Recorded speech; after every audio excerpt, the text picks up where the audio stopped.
We got a problem. So this is not what a fella wants to see when installing a water pump. It's gonna be one of those days. We're apparently gonna struggle with the easy stuff today. I guess that's just what happens on some Saturdays. Here we go. Ladies and gentlemen, welcome back to Between the Sharks. Today should be pretty fun. We are going to give this little small block a hot rod makeover, basically.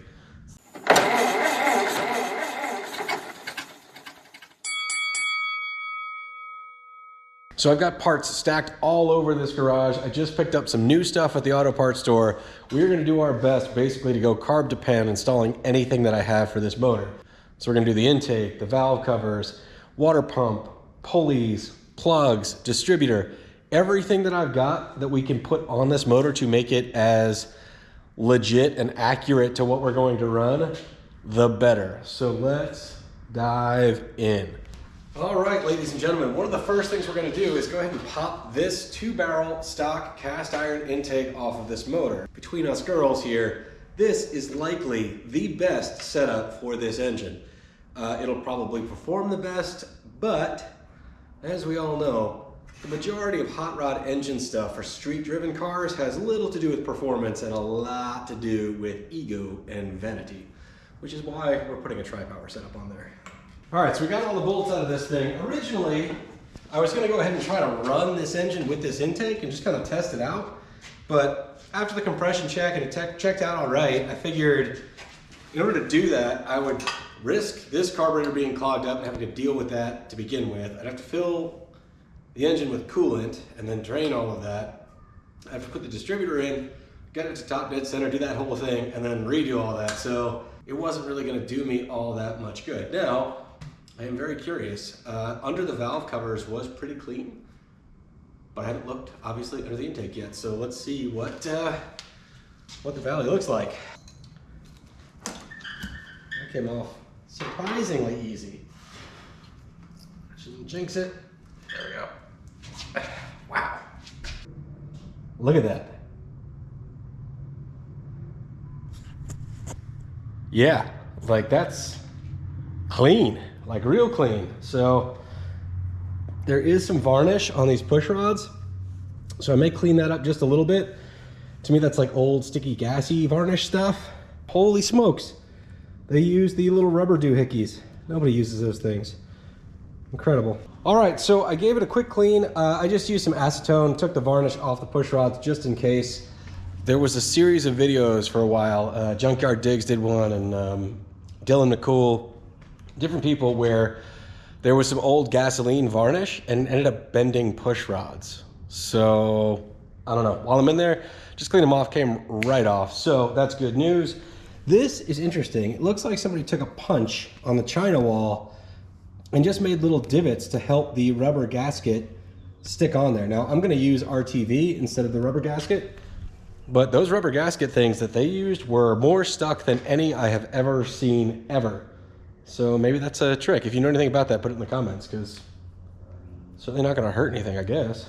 We got a problem. So this is not what a fella wants to see when installing a water pump. So I was just cleaning the gaskets off. I thought I'd check the threads and all that stuff, make sure we were good, and guess what? We are not good. So I guess we're gonna put a helicoil in there, which I don't really want to do, but I don't really know what else to do. It should be okay, I would imagine. Problem is I don't have one, so that's kind of a bummer. That'll slow this process a good bit. All right, so there is a little bit of apprehension about helicoils, especially around water jackets. So that's reasonable, right? A helicoil is just kind of a springy kind of guy. I don't know why it works, but it does work. The issue is the water or coolant or whatever can creep around the backside of the coils. So I'm gonna install it with some silicone and stuff. Now, in this particular case, this is the hole in question. So I'm not a small block Chevy expert by any means, but I can reach my finger in here, and I don't think any of these go into water jackets. There's a lot of debate about which ones do. This one for sure does. It goes straight into the water jacket and you can feel the back of it. This one, I don't think it does. I certainly can't feel it attached to this one. So really, I think this is the only one. If you know for sure and I am wrong, please put that in the comments. This is a community here. We can all learn a thing or two, can't we? All right, let me see if I can not screw this up. All right, I'm not gonna pretend like this isn't mildly nerve-wracking, but what are we gonna do? I do wonder if this is what kept the motor from going back in. Like somebody went through all this trouble to put the dress-up kit on it and then it just sat, so. Maybe somebody already tried this too. This is the special tap that comes with the Helicoil kit. That's obviously the way you want to go. Some people suggest just drilling this out to a larger size. I think that's based on the idea that the water jacket runs through here. To me, I don't want to have mixed match bolts. It doesn't seem like the right way to do it. None of this is ideal, obviously, but it is what it is.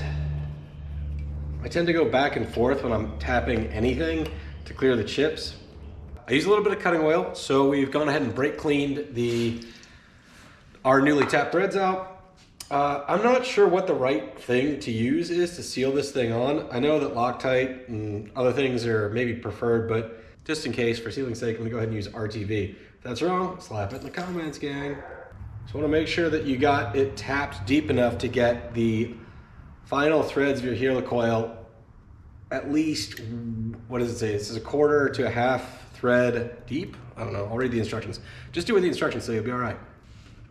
You're supposed to just wang off the little tang on the bottom. You're supposed to use a little punch. We got plenty of punches around here. We'll do that, then we'll go ahead and install the water pump. I'll take these water pump gaskets, I will coat the back side, I'll stick it on lined up with the bullet holes, let it sit for a few minutes, then I'll get the front side, and then we'll stick the water pump on. It's pretty simple stuff. Doesn't really matter if you go straight onto the gasket or if you want to go straight onto the engine surface. You definitely don't want it to be thick. You know, it's a nice little skim coat.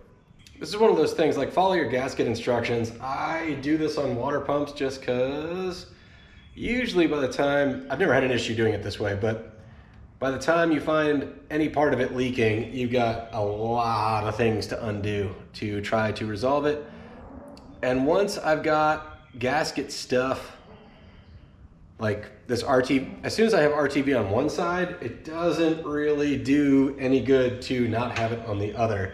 In theory, you could take the water pump off if I didn't do it on this front surface. If you've compressed a gasket and you think it's leaking, or you've got a leak somewhere and you pull something apart, you're gonna be putting on a new set of gaskets anyway. I'm putting a tiny bit of sealant on these bolts. I'll put more on this one that I know goes into the water jacket. All right, so there's a lot of strange stuff going on with the harmonic balancers on a 283.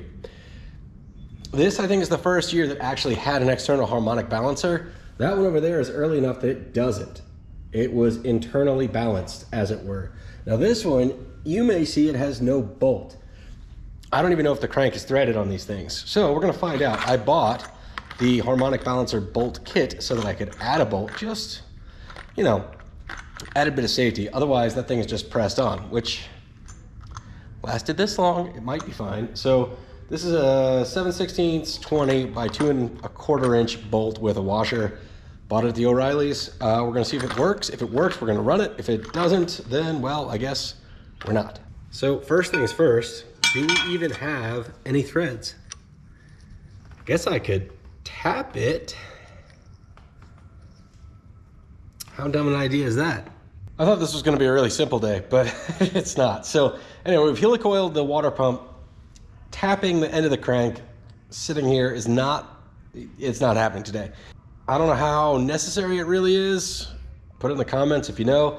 Until I fill the radiator, I mean, I guess I can always pop it back off and try to drill it out, but I guess because that balancer weight thing, whatever you want to call it for the 283 is pressed on, yeah, I guess I've heard stories of them coming off, but you know, it's only gonna have a single belt on it, and we're not really, you know, we're not drag racing here, at least not regularly.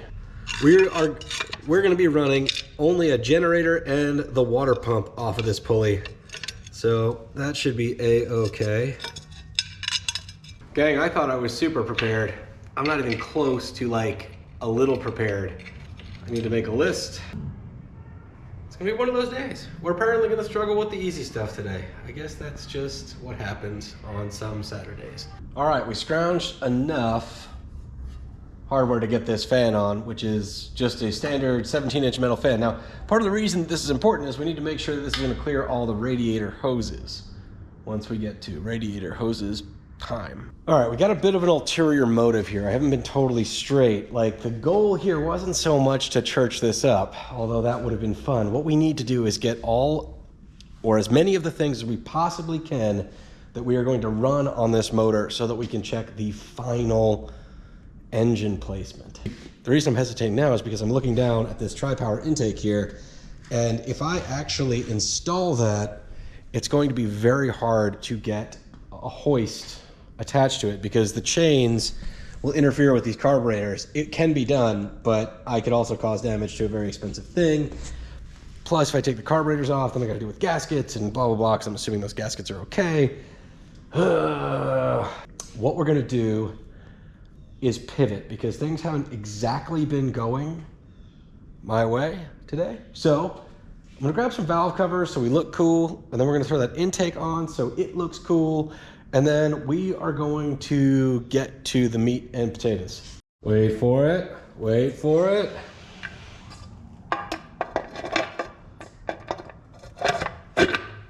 Check that out. I love these things. These I got at a Corvette swap meet. The guys think, you know, Corvette guys think this is trash because somebody put breathers in original Corvette finned aluminum valve covers. It's so irreverent that I love it. So I'm not 100%, I've got actually several sets of Corvette finned valve covers. I'm not 100% sure if I'm gonna run these, and the only reason is, if you run an open hood car and you don't have your breathers in the right place, you will get covered in oil. And this looks rad, but we'll see. I've got two more sets that don't have any breathers, but these are so cool they'll go on a hot rod one day if it's not this one. So there's that. Let's go ahead and get this Tripower intake sitting on there because that'll look really cool. And that'll kind of tell us the thing that we need to talk about that we haven't talked about yet.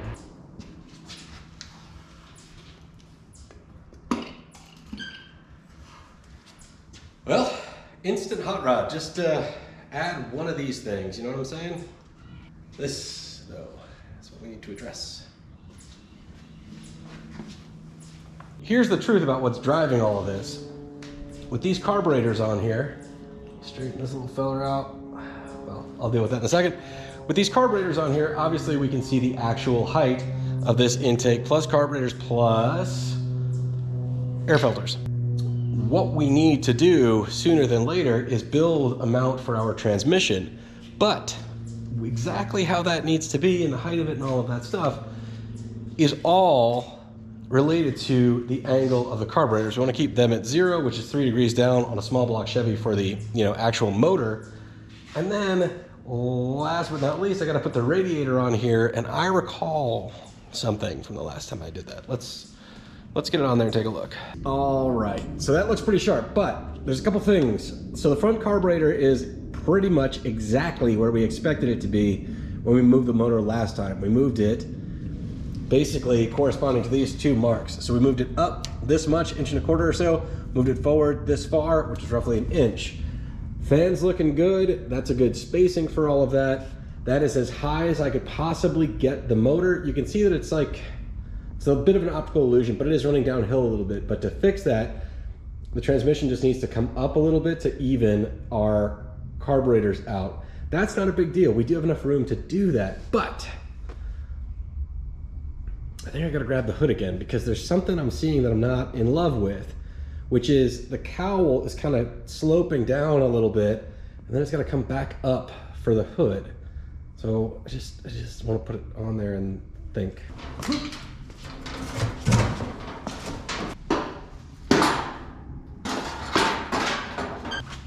That's not how it's supposed to work. All right, follow along with me. So at this point, we basically have a straight 2-inch gap along the frame, which isn't terrible, but you can kind of see that the hood wants to be lower than where the radiator wants it to be. So We do, like, it kind of looks silly if the hood is leaning, like the cowl leans down this way. We don't need to follow that line, but we want the hood to sort of gradually go in that direction, not suddenly kind of hit there and then turn back uphill to meet the radiator over here. And this is our one last chance to solve it. Let me show you how. So I pulled the shell off, and just below the radiator, you can see right here, we have a 1-inch gap, really 1.25 inches, basically, barely.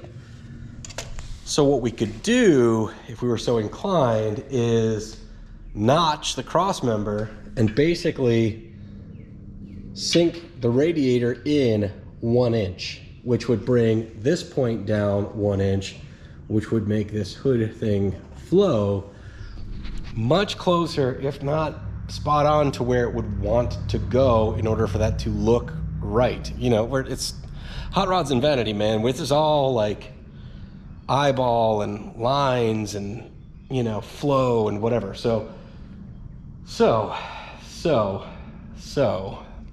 in order to do that, it's a little bit of metal work on the cross member. Obviously the spring wouldn't have any clearance issues here, but if you look under the hood, we're as tight as we can get. So if the radiator comes down 1 inch-ish, then the engine and those carburetors really needs to come down 1 inch. If not, the full 1.5 inches, we lifted it back up. We still needed to move it forward, so that's still a success, but you know what I'm saying here. So what gives? Like, why are we bothering with this right now? Why is this important? Well, the short version is it's kind of now or never.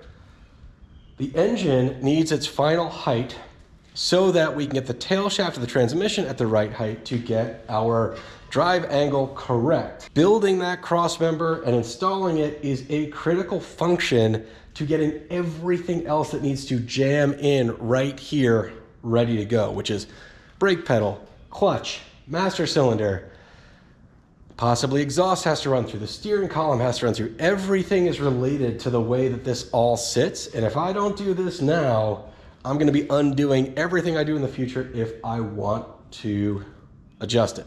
You may be asking yourself, what gives with the hood? And that's a fair question, because hot rods don't have hoods, why do all this stuff? But like, I don't want to not be able to have a hood if I want to have a hood. There's two reasons. Number one is I kind of think it looks cool, and I have this great Model T hood that matches sort of the same age and sort of general patina, whatever, of my fenders. Then in addition, there's like this drivability factor. I might just want to run a hood top, because really when all the oil and the gases and the everything start blowing off of here, they will cover your windshield pretty quick. And I guarantee you this old 283 will breathe. So the option of a hood is still a really good idea for me, both practically and aesthetically. So while I'm at it, what I think I should do is go ahead and drop this engine back down, basically the 1.25 inches-ish that I lifted it up, but I should maintain the distance forward that I moved it. This fan spacing to me is pretty good. If I drop this engine down 1 inch or so, 1.25 inches, and then I follow it by moving the radiator down, this relationship will ultimately stay the same. I don't think the fan's gonna interfere with the cross member down there, so I think we're good. There's a reason there's only 2 tacks on each of these motor mounts specifically for this. Maybe third time's the charm, but man, everything is related. Trying to think of all the ramifications. It's like everything else. You move one thing, it does affect everything. It's all connected. All right, can't be mad about how this combination of parts looks together though. But it must be so. The engine must move yet again. All right, there we go. The hoist has the weight. I'm gonna go ahead and cut the 2 tacks on either motor mount. We're gonna drop it down to our old marks, and or as low as we think we can go, and we'll, I think we'll be all right. I think third time's the charm, right?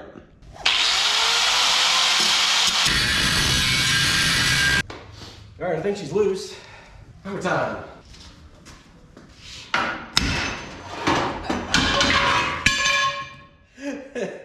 Hammer time for real. Holy smokes, okay. How about you, little buddy?